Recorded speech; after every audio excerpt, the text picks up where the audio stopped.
Kani kadai ka Batisi TV, bat pidang pet ya ka kubor baman kasni, belawan rasha pi da ka umrupa, ringkat bat ka orange Nissan, lom sopo near Fire Brigade Shillong.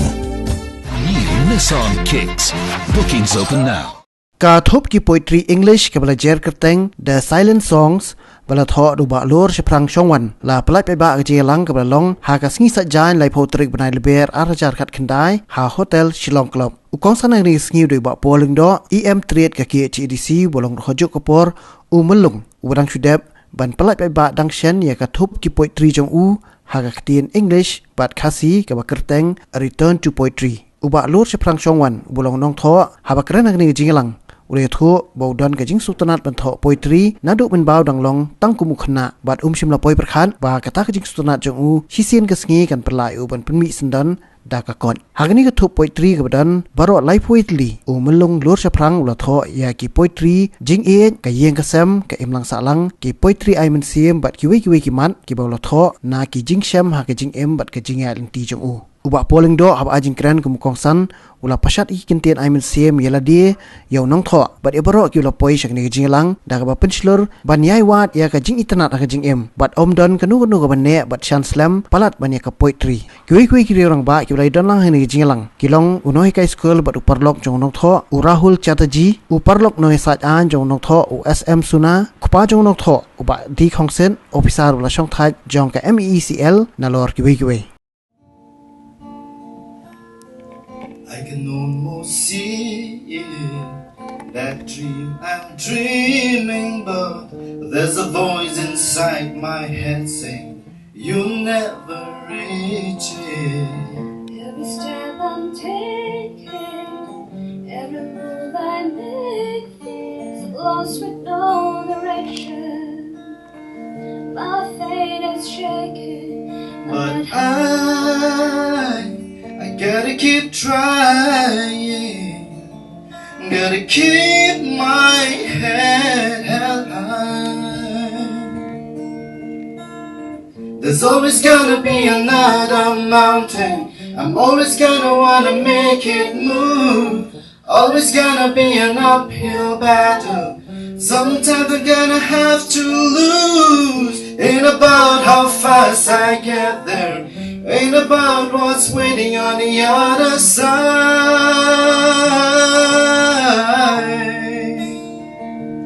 It's the climb.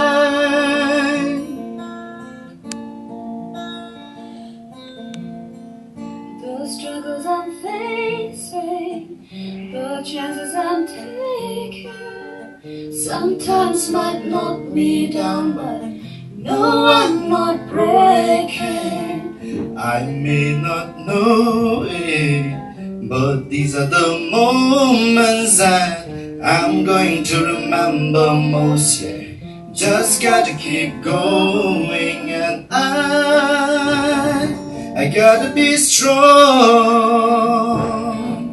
and just keep pushing on. There's always gonna be another mountain, I'm always gonna wanna make it move. Always gonna be an uphill battle, sometimes I'm gonna have to lose. Ain't about how fast I get there, ain't about what's waiting on the other side.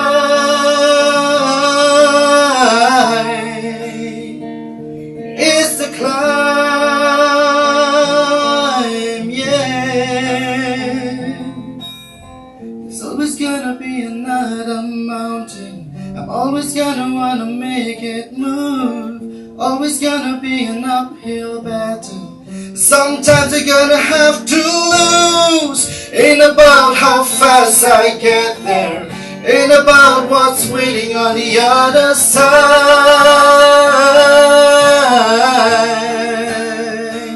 And it's the climb, yeah. Keep moving, keep climbing, keep the faith, yeah. It's all about the climb.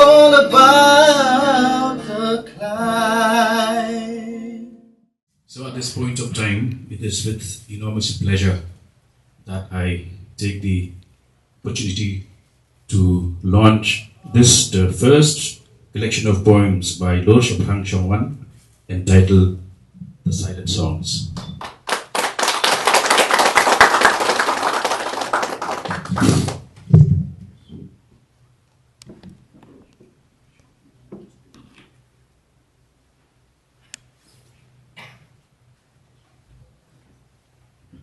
Ladies and gentlemen, a warm applause once again, please.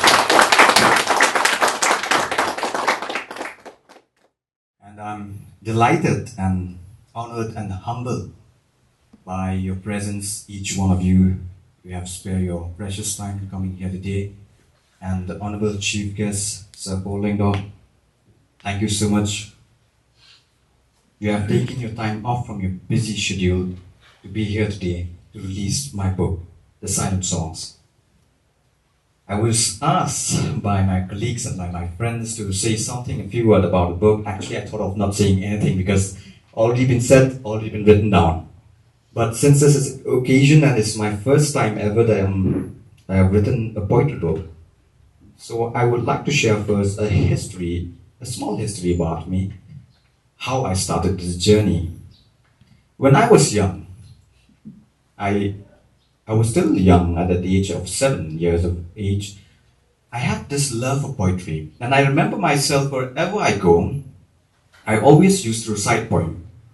And in the assembly lines also, when we were having the assembly lines in the schools, when I was young in class 1, class 2, I used to recite poems till I entered the classroom. But I've never thought in my life that I would be able to culminate that love into this poetry book.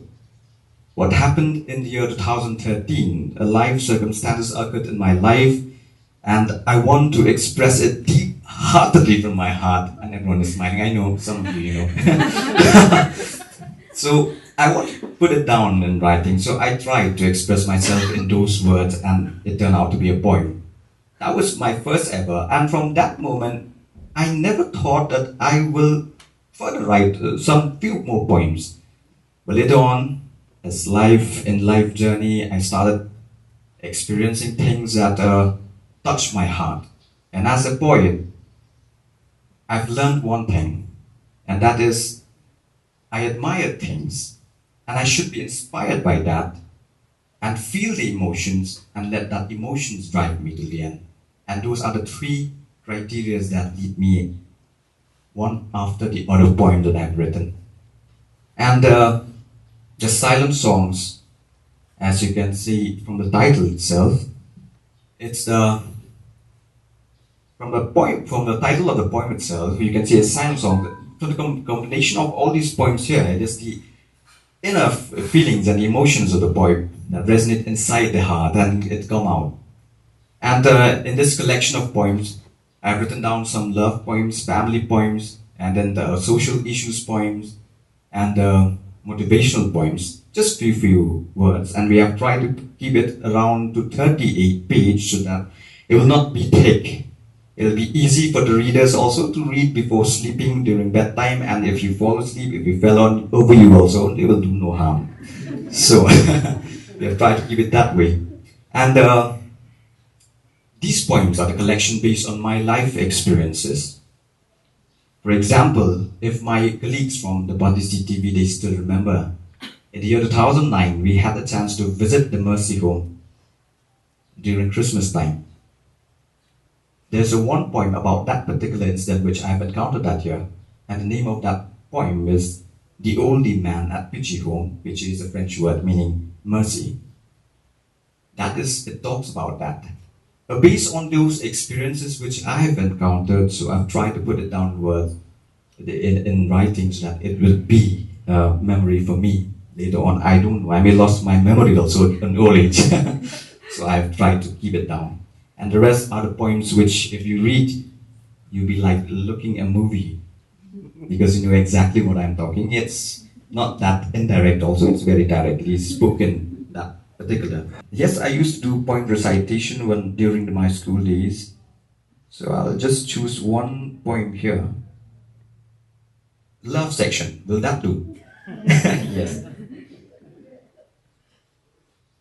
This is the title of the poem, says, "Oh beautiful you." It goes like this. Thy tender looks like roses bloom, which lits my heart when doomed. Thy face which glows as white as snow is fairer than the moon.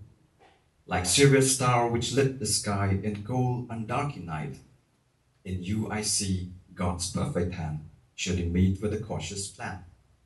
Thy placid smile from 1,000 miles, it holds my heart to thee. Your smiling curve like tonic flow, it sets my heart on thee. Like shining star which lights the day, it suits my heart in peace. In you I see God's lovely plan, surely made with a perfect hand. Thy eloquent word like hummingbird, which lulled my heart to thee. Your gentle tone like melodious tune, it blends the notes in thee. Like piano tune which treat the wounds without a surgical lame, in you I see God's perfect plan, surely made with a lovely hand. Thy eyes as deep like an ocean floor, serene as morning dew. In depths of your eyes I visualize the windows to thy soul. Like twinkling stars it seized my heart from more than 1,000,000 miles. In you I see God's perfect plan, surely made with a caring hand. 5 years it took for me to gaze, to describe about thy looks. Behold, the eyes will differ twice, but still can change my sight. And every time I passed you by, thou never failed to smile. If not thy looks and not thy words, thy smile has won my heart. Thank you so much. Friends, and especially the man of the occasion, our very young Lyngdoh, the poet. When Rahul reminded us that he's bald, I used to remember this lawyer friend of mine whose favorite lines whenever he laments about the fall of society. He would say that there are men with nothing on their head except their hair, and Noah does not even have that advantage.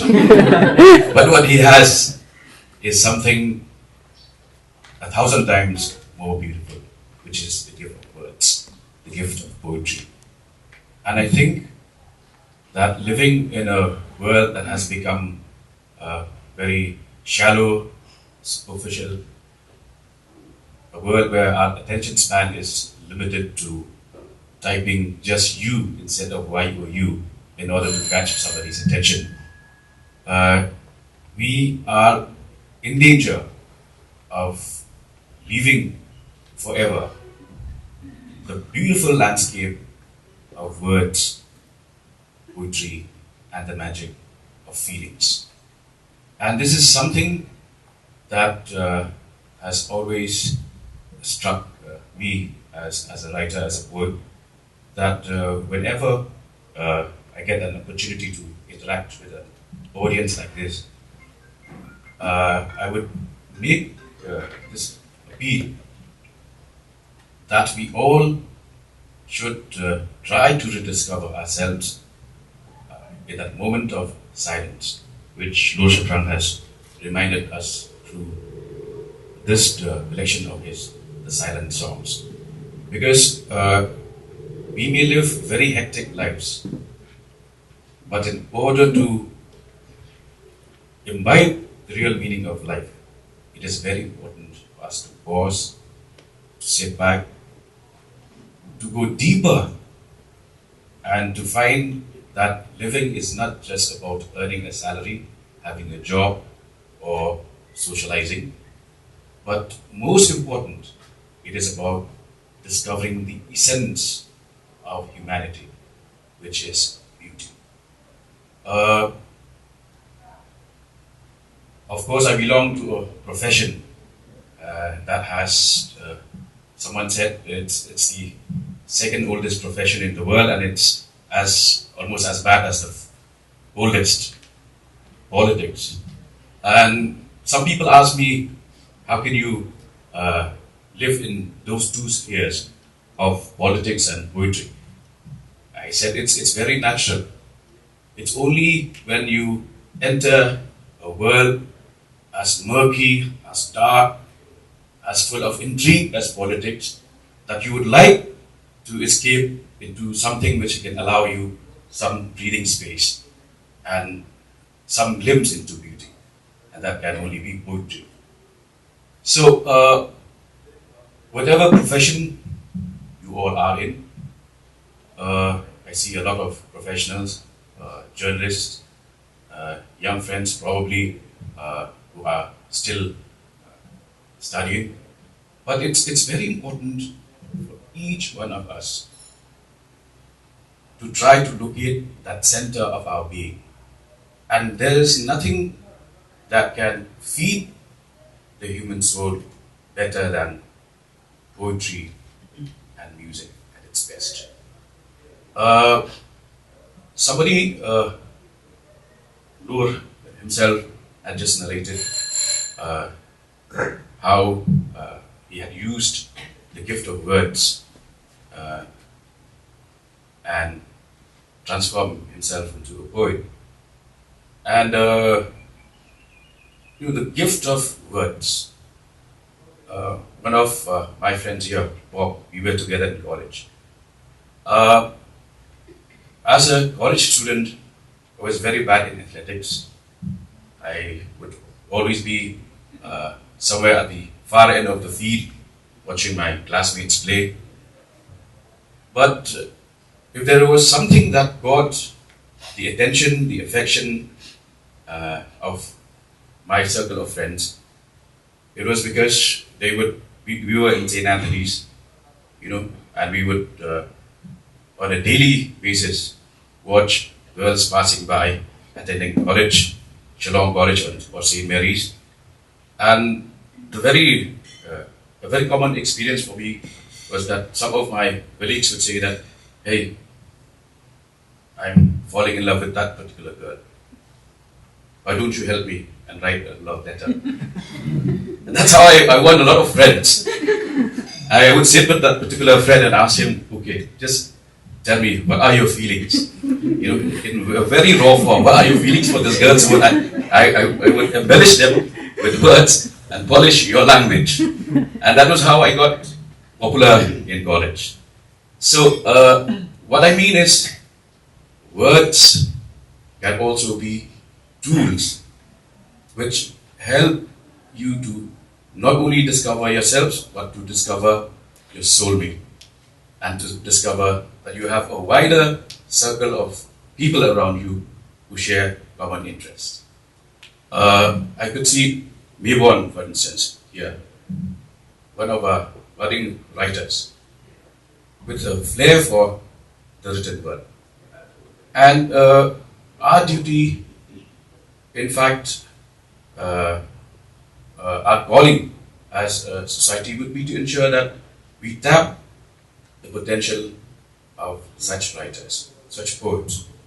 Because at the end of the day, politicians will only make news which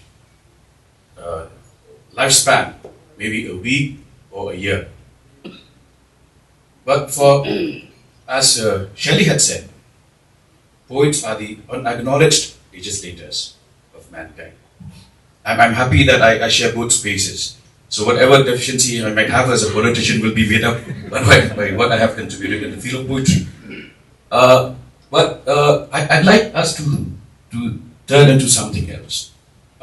When I read this collection of Noor, he has tried to touch upon a lot of segments and themes ranging from love to folk tales to family to social issues. But what is it that transforms those writings into poetry?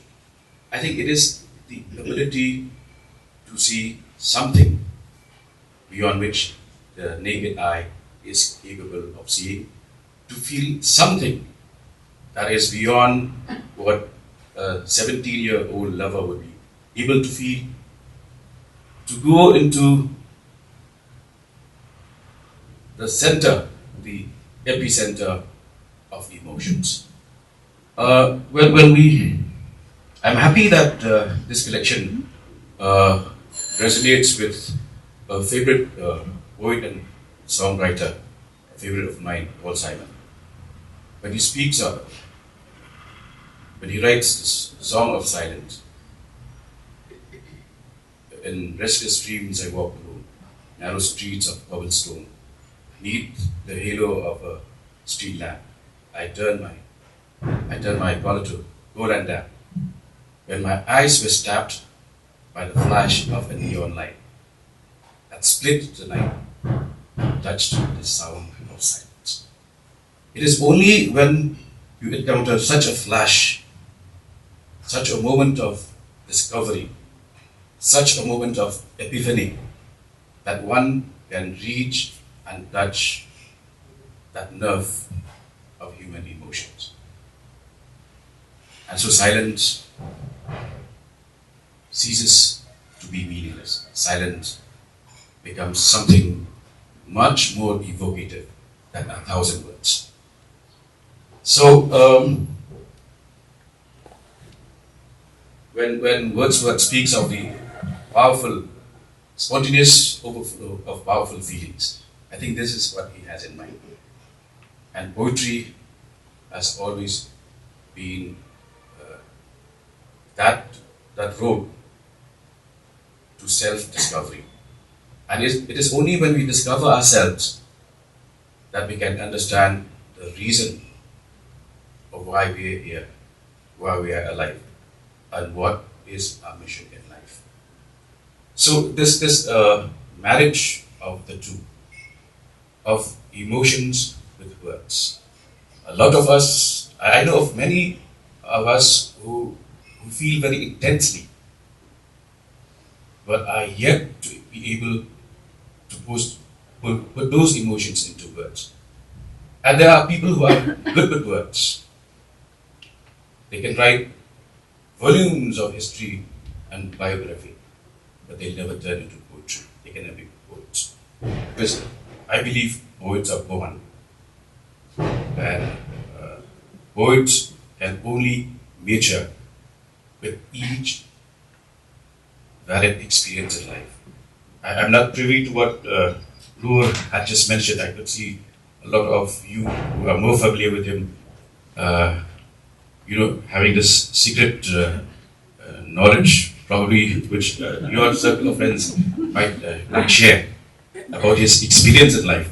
But I only know this, that in life, the more you suffer, the better you sing.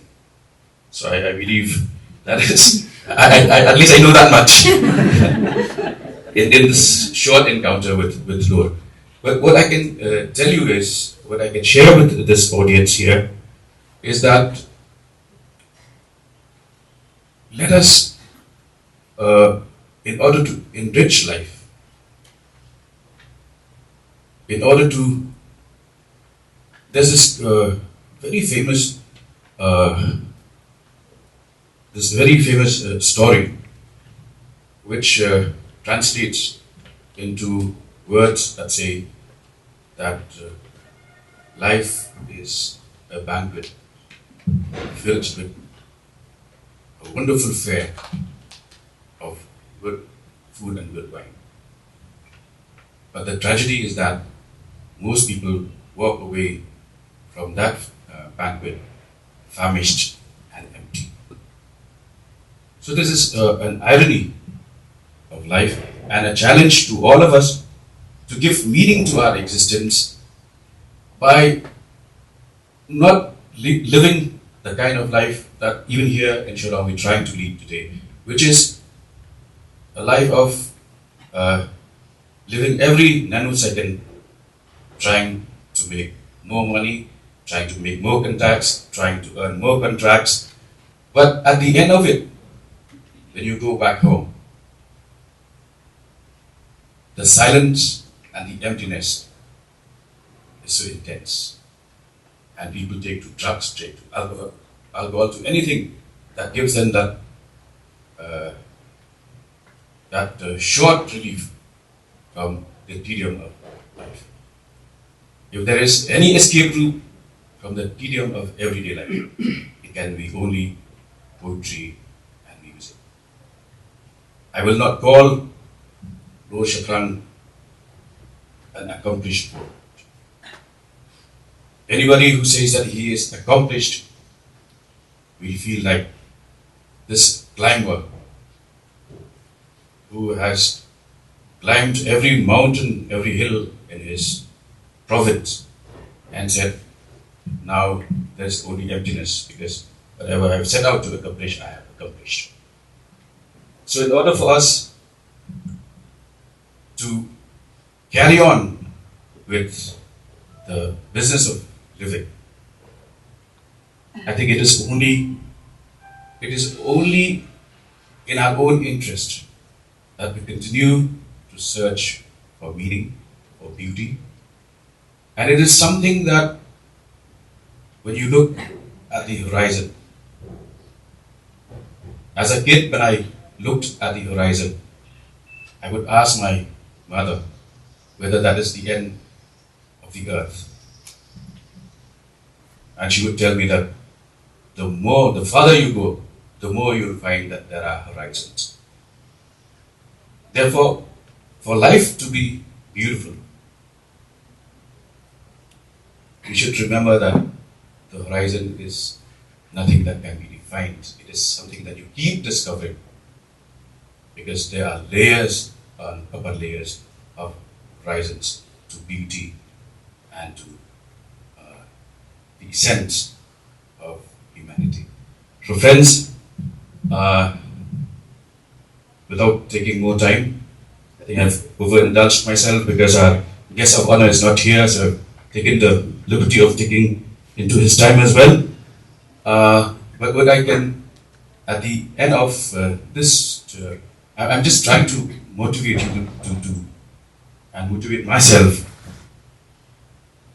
to keep discovering beauty in life. And nothing can be more permanent, nothing can be more durable than poetry.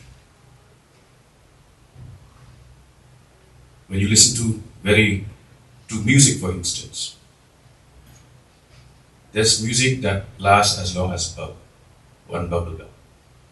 The moment that sweet flavor is gone, you'd like to spit the bubble gum out. But there's something else that feeds you for a few hours. A plate of rice, for instance. And there's something that feeds us forever. The air that we breathe. Likewise in music and poetry. I think it is for our own good, for our own growth as persons, to discover that there are layers, there are varieties of music and poetry, but that the best will always outlast humanity and the experience of living. I wish Loshrang the very best. Congratulations. This is your first attempt at poetry. And like somebody else has said, it is a maiden attempt, but it is certainly not virginal. And I believe that with each experience, I do not wish that you would suffer more, but I would like you to use that, sometimes that experience. It's always better if you have that experience in a vicarious way. Let somebody else suffer and relate his suffering to you and you write it down. Better poetry, carve better poetry. But once again, thank you for your patient listening. I believe I've been able to motivate each of us to delve deeper into the beauty of life.